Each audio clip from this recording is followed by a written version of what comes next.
Rain fell harder than ever before. The river swelled. It searched for the canal. But Nnanyelugo's canal was narrow. Greedy. Selfish. The water forced its way through. It burst his walls. Flooded his barns. Swept away his goats. Rotten yams floated like shame. By morning, nothing remained.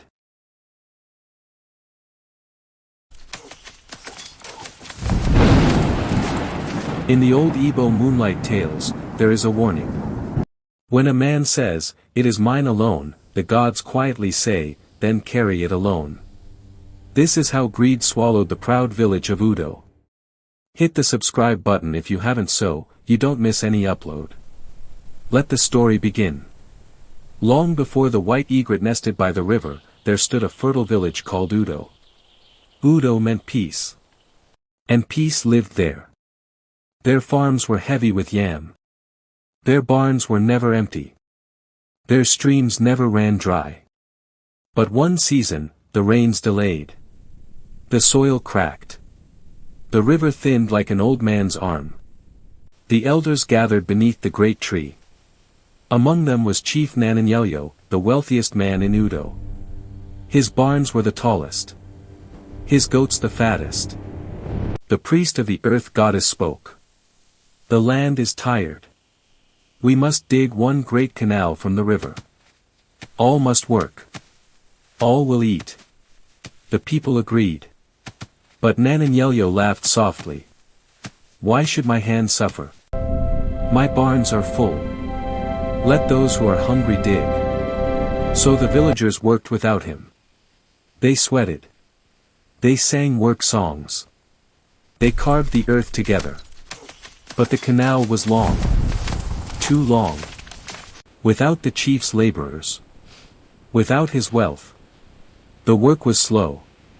Then one night, Nnanyelugo had an idea. Quietly, he hired men in secret. Not to help the village. But to dig a smaller canal. Straight to his own compound. When the next rain fell, the river flowed. And where did the water go? Not to Udo. It rushed like a thief into Nnanyelugo's private farm. His crops rose green. His yams swelled. His laughter grew loud. Meanwhile, Udo's fields remained dry. Children cried from hunger.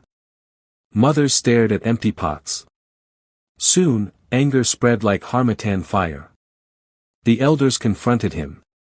"Why does your farm drink while the village thirsts?" He replied coldly. "Each man for himself. The earth hears everything." That night, thunder walked across the sky. Rain fell harder than ever before. The river swelled. It searched for the canal. But Nnanyelugo's canal was narrow. Greedy. Selfish. The water forced its way through. It burst his walls. Flooded his barns. Swept away his goats. Rotten yams floated like shame. By morning, nothing remained. And the great flood widened the village canal by force. Water now flowed freely. To everyone. Nnanyelugo stood barefoot in the mud. Alone. And the elders said, "The hand that blocks the stream will drown first." Udo survived. But Nnanyelugo never regained his wealth.